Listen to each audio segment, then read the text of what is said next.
البدع والأهواء، أهل البدع العقائدية وأهل البدع السياسية. نقول بيننا وبينكم السلف، بيننا وبينكم الكتب، كان فيقول البدع بيننا وبينكم. Bismillahirrahmanirrahim. Alhamdulillah hamdan katsiran tayyiban mubarakan fihi kama yuhibbu rabbuna wa yarda. Wa asyhadu an la ilaha illallah wahdahu la syarikalah. Wa asyhadu anna Muhammadan 'abduhu wa rasuluh. Sallallahu alaihi wa ala alihi wa sallama tasliman mazida la nabiyya ba'dah. Ikhwani fillah, hafizakumullah jami'an wa ra'akum. Kita lanjutkan bacaan kita terhadap kitab At-Tafsir Al-Muyassar. Yang terakhir kita ambil adalah tafsir firman Allah Subhanahu wa taala ayat yang ke-236 dari surat Al-Baqarah juz yang kedua. Sekarang kita akan memasuki ayat yang ke-237 yang mana masih berkaitan dengan yang sebelumnya, manakala seorang suami menceraikan istrinya dalam keadaan belum dukhul. Kalau yang kemarin belum dukhul, kemudian maharnya pun belum ditentukan. Kalau sekarang beda, ketika orang menceraikan istrinya dalam keadaan belum dukhul tapi mahar sudah tentukan, sudah diberikan. Nah, karena mahar itu kan ada yang sifatnya kontan dikasih langsung, ada yang sifatnya taksidan, dalam artian tidak lunas tapi lunasnya nanti, itu ada juga. Paham ya? Nah, barakallahu fikum. Oleh karena itu dalam ijab qabul ada lafaz nakdan. Nakdan maksudnya kontan. Paham ya? Nah, karena kalau sudah kontan seperti itu bagaimana? Kita lihat. Nah, nanti tergantung dua kemungkinan. Kemungkinan walinya, wali wanita tersebut memaafkan dalam artian barakallahu fikum maharnya dibalikkan semuanya. Atau misalkan suaminya atau laki-laki tadi barakallahu fikum juga memaafkan dalam artian memberikan separuhnya. Nah, kita lihat nanti. Qala Allah Ta'ala berfirman, "Wa in talaqtumuhunna min qabli an tamassuhunna wa qad faradtum lahunna fariidah fa nisfu ma faradtum illa an ya'funa aw ya'fu alladhi bi yadihi 'uqdatun nikah wa an ta'fu aqrabu lit-taqwa. Wala tansawul fadla bainakum innallaha bima ta'maluna basir." Artinya, wa in talaqtumuhunna min qabli an tamassuhunna wa in talaqtumuhunna min qabli an tamassuhunna, jika kalian wahai para lelaki menceraikan mereka, yaitu para istri, sebelum kalian berhubungan badan dengan mereka, waqad faradtum lahunna fariidah, namun kalian sudah menetapkan maharnya untuk mereka. Jadi mahar sudah dikasihkan itu ya. Nah, barakallahu fikum, telah ditetapkan maharnya. Fa nisfu ma faradtum, maka nanti wanita yang kamu cerai tersebut mendapatkan setengah daripada mahar tersebut. Naam.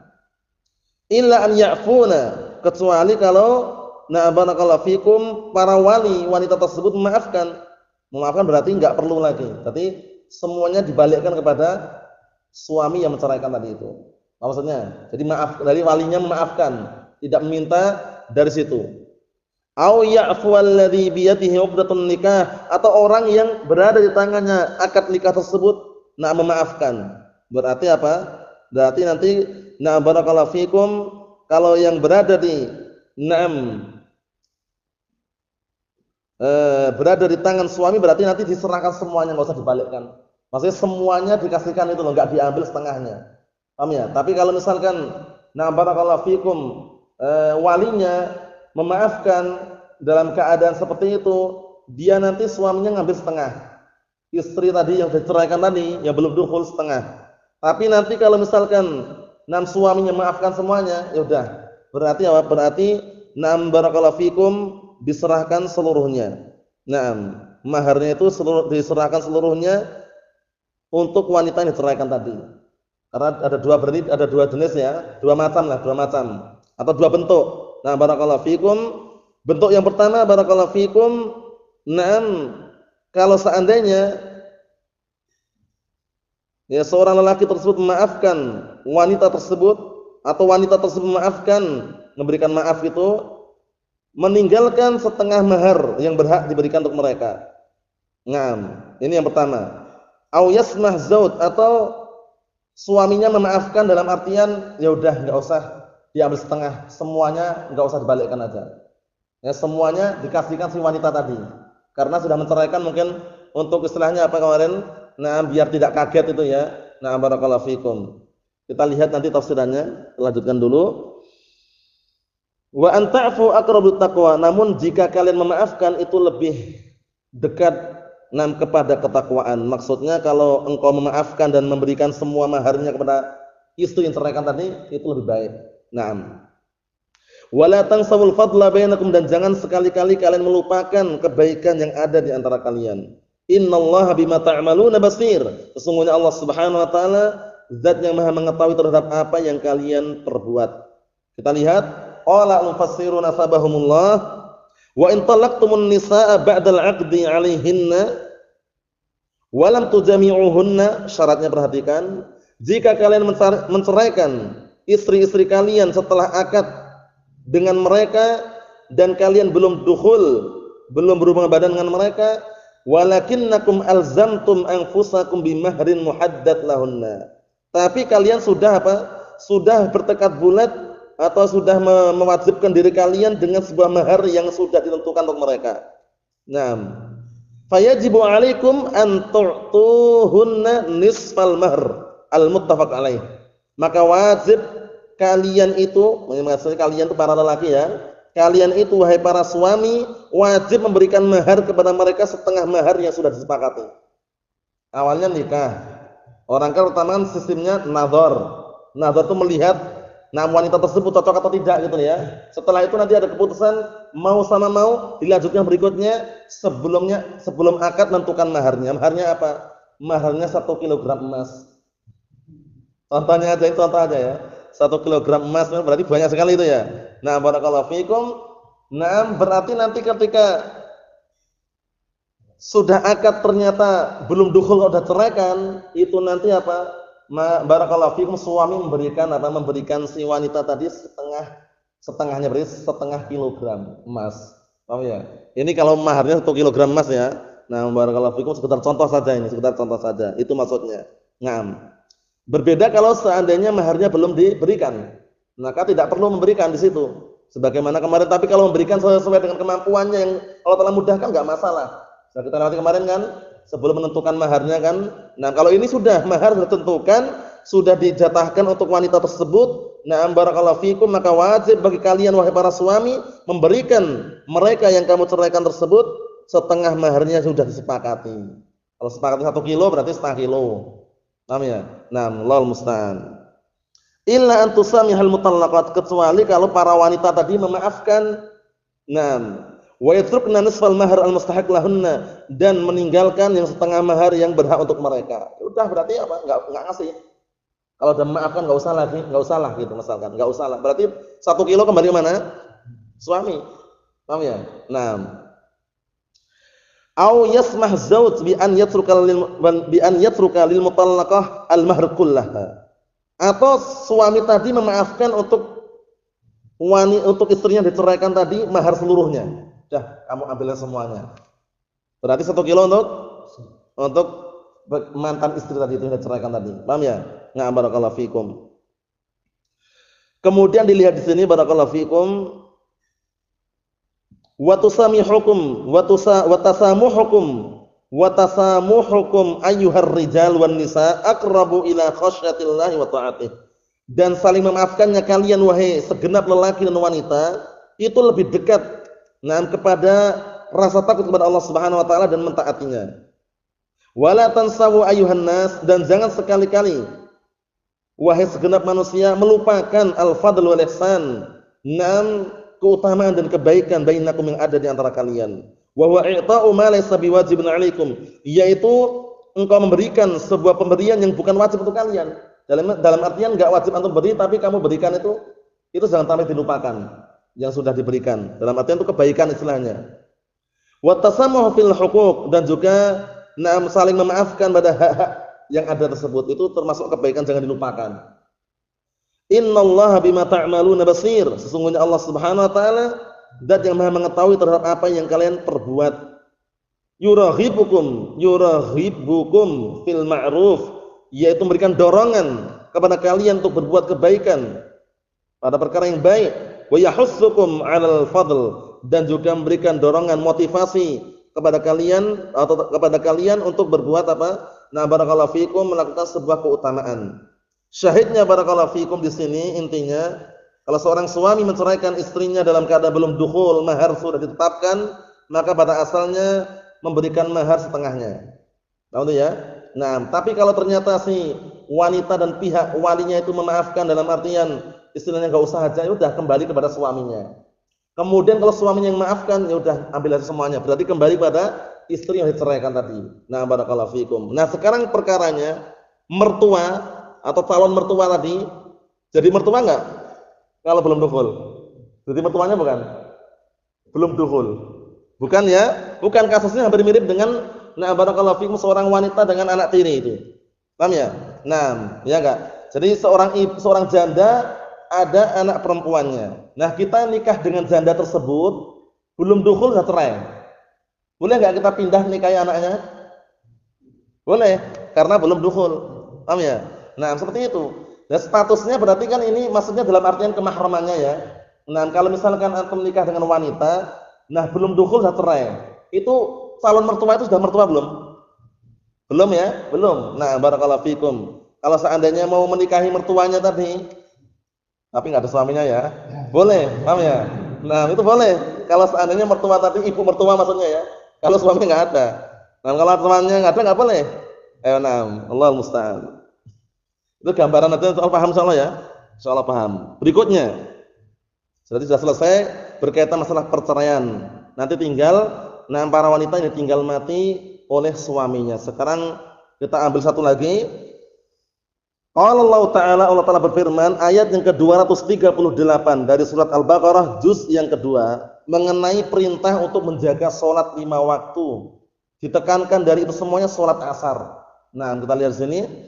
Qala Allah Ta'ala berfirman, "Hafidhu 'alas salawati was salatil wusta wa qumu lillahi qanitin." Jagalah oleh kalian semuanya wahai segenap kaum muslimin salat-salat 5 waktu. Salat 5 waktu salat apa saja? 5 waktu itu apa saja?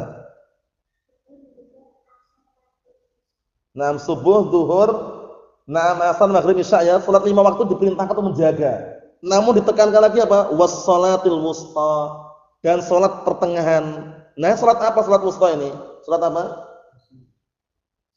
Salat apa? Bukan. Salat wusta, salat pertengahan. Pertengahan dari di antara barakallahu fikum subuh dengan isya apa?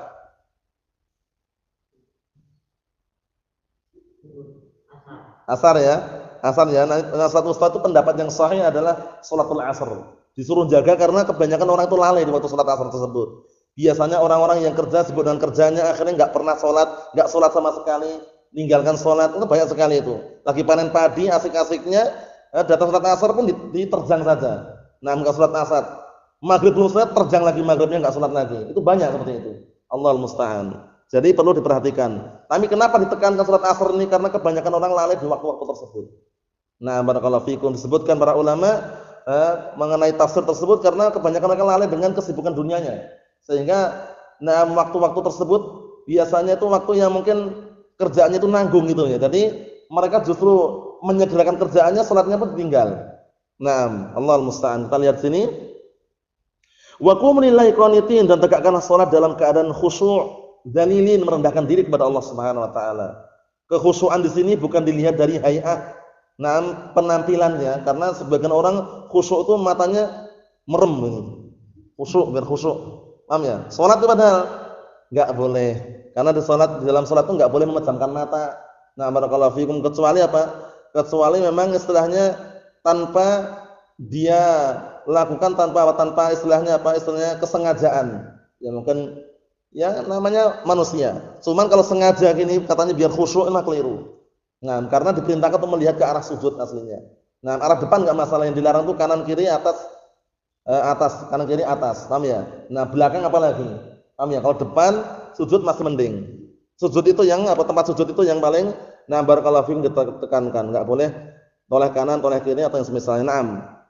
Jadi harus berhati-hati barakallahu fikum, khusyuk itu bukan dinilai dari tadi itu, tapi khusyuk itu kembali ketenangan hatinya itu. Hatinya tenang, fokus, benar-benar dia menghadapkan diri kepada Allah Subhanahu wa taala. Dan ini perkara yang susah dan berat.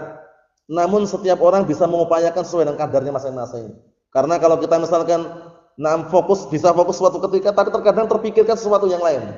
Buktinya kalau barang kita hilang, kalau sholat biasanya ketemu nggak? Biasanya. Sebagian orang gitu, kalau barangnya hilang di luar sholat, ketika sholat malah ingat, barangnya tadi ternyata, paham ya? Mencari-cari kuncinya hilang, ternyata di kantong apa? Di kantongnya dia juga. Macam-macam. Namanya setan itu berupaya untuk merusak barakallahu fikum kesempurnaan pahala sholat tersebut. Oleh karena itu di dalam sholat lima waktu ada yang dikenal dengan sholat rawatib. Sholat rawatib itu sholat-sholat yang qabliyah ba'diyah itu. Tujuannya untuk menjaber, menambal kekurangan-kekurangan yang ada pada sholat lima waktu tersebut. Nah, Allahu musta'an. Kita lihat di sini tafsirannya. Qala al-mufassirun asbahumullah, hafidhu ayyuhal muslimun. Jagalah wahai segenap kaum muslimin 'ala shalawatil khams al-mafruḍah bil mudawamah 'ala adaiha fi awqatiha bi syurutiha wa arkaniha wa wajibatiha. Artinya, jagalah wahai segenap kaum muslimin salat lima waktu yang telah diwajibkan dengan terus-menerus mudawamah, kontinu untuk menunaikannya pada waktu-waktunya dengan syarat-syaratnya, rukun-rukunnya serta perkara-perkara yang diwajibkan dalam salat tersebut. Karena bedakan ya syarat dengan rukun. Kalau syarat barakallahu fikum itu di luar amalan. Tapi kalau rukun itu di dalam amalan. Seperti syarat sahnya salat apa? Satrul aurah, yang enggak menutup aurat. Syarat sahnya salat menghadap kiblat. Ya kan itu. Kalau rukun dalam salat seperti bacaan Al-Fatihah, ya enggak? Nah, Rasulullah mengatakan dalam hadis yang sahih muttafaqun alaih, hadisnya Ubadah bin Samit, la salata liman lam yaqra bi Fatihatil kitab. Tidak ada salat bagi orang yang tidak membaca Al-Fatihah. Paham itu ya? Nah, barakallahu fikum. Jadi rukun itu masuk dalam rangkaian amalan tersebut kalau syarat di luar amalan. Paham ya? Di luar amalan. Seperti wudu, rukun atau syarat? Syarat karena di luar salat. Paham ya? Nah, seperti itu. Kemudian barakallahu fikum, di antara rukun salat adalah apa? Takbiratul ihram. Bukan ngangkat tangannya. Kalau cuma dia aja enggak takbir, sah enggak salatnya? Enggak sah, walaupun dia ngangkat tangan gini. Yang rukun itu apa? Takbiratul ihramnya. Allahu akbar. Misalkan dia lupa enggak ngangkat, langsung gini. Allahu akbar. Sah enggak? Sah kalau rukunnya terpenuhi. Paham ya? Jadi dibedakan ya. Nah, barakallahu fikum. Adapun wajibatus shalah, perkara-perkara yang wajib dalam salat itu kalau ditinggalkan dengan sengaja dia berdosa. Nah, barakallahu fikum. Nanti kalau tinggalkan tanpa dengan sengaja karena lupa misalnya sujud sahwi ditambah dengan sujud sahwi. Tapi kalau rukun itu jangan. Rukun upayakan tetap dilaksanakan karena rukun itu adalah pondasi. Yang namanya pondasi itu kalau enggak ada ya roboh. Nah, barakallahu fikum, Allahul musta'an. Karena rukun itu definisinya apa? Janibus syai' al-aqwa. Bagian sesuatu yang paling kuat itu namanya rukun pondasi. Nah, kita lihat sini.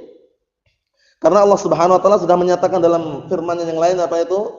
Innas salata kanat 'alal mu'minina kitaban mawquta. Sesungguhnya Allah Subhanahu wa taala telah mewajibkan pada segenap kaum mukminin salat itu pada waktu-waktu yang telah ditentukan.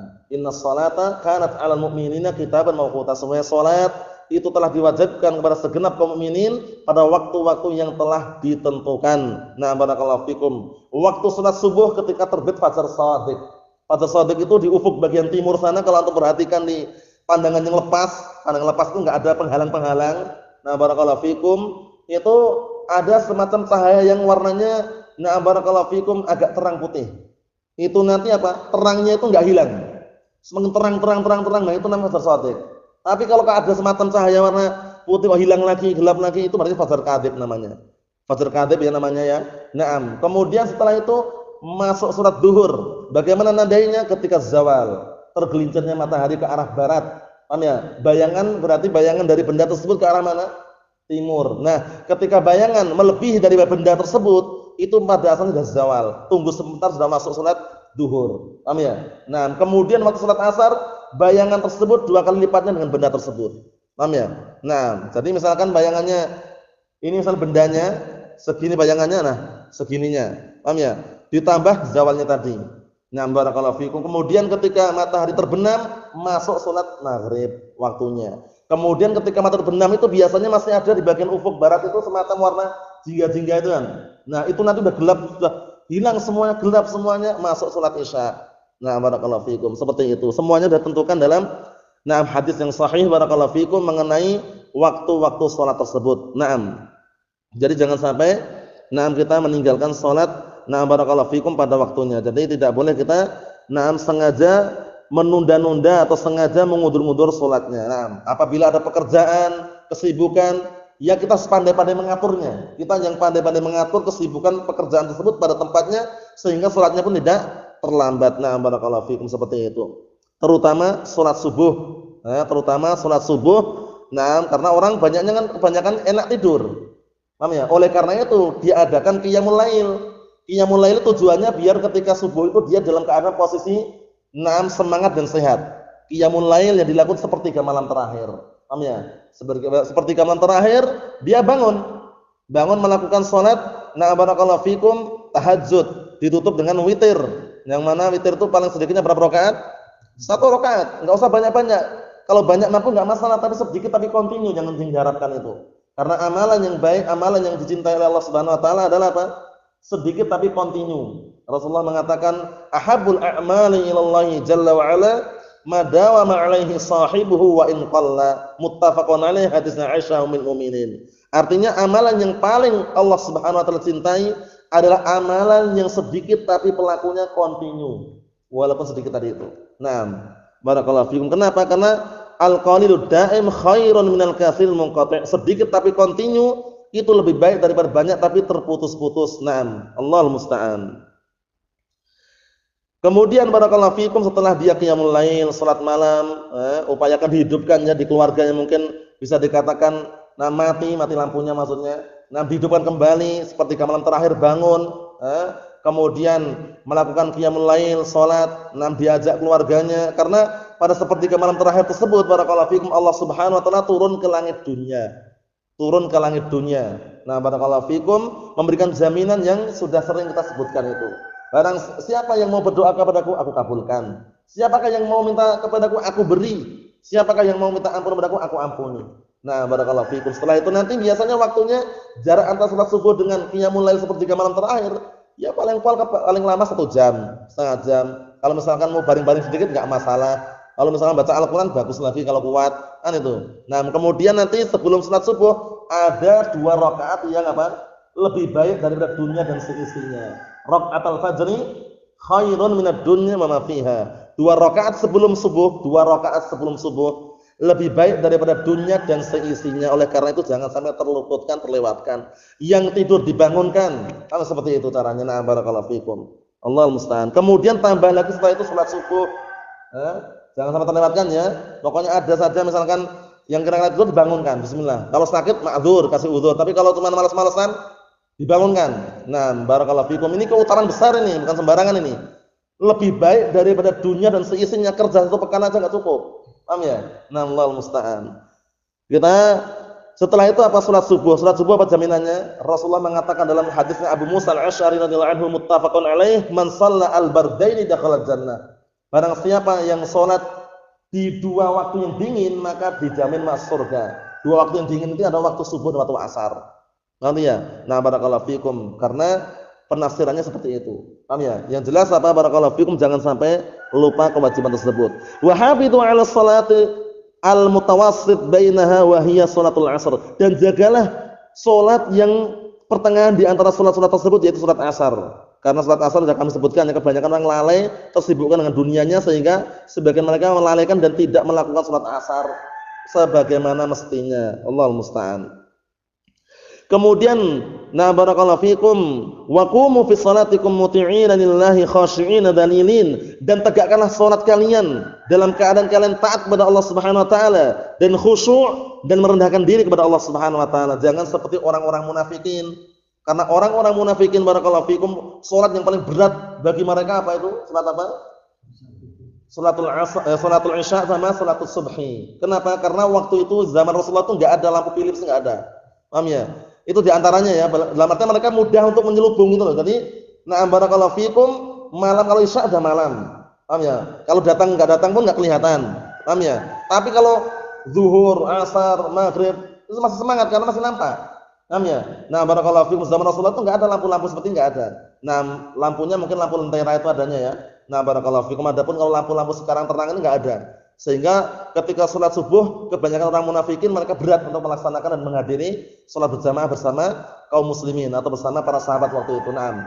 Kemudian, nah barakallahu fikum, waktu sholat isya juga sama. Ya, sudah capek dengan kerjanya sejak pagi sampai malam misalkan, sehingga mereka, nah barakallahu fikum, banyak yang menyelubung tidak menghadiri salat berjamaah bersama kaum muslimin atau bersama para sahabat waktu itu. Nah, barakallahu fikum, jangan sampai seperti mereka, karena mereka dua salat itu yang paling berat bagi mereka. Adapun kita insyaallah taala ahlus sunnah terutama barakallahu fikum yang tentunya diupayakan pertama kali yang mengamalkan sunnah itu jangan sampai merasa keberatan terutama dalam masalah salat ini, dilakukan tepat pada waktunya dan juga menjaga, nah barakallahu fikum, syarat-syaratnya, rukun-rukunnya dan perkara-perkara yang wajib dalam salat tersebut. Nasallahu as-salamata wal afiyah wa nasallahu azza wa jalla an yuwaffiqana wa iyyakum lima yuhibbuhu Allah wa yardah.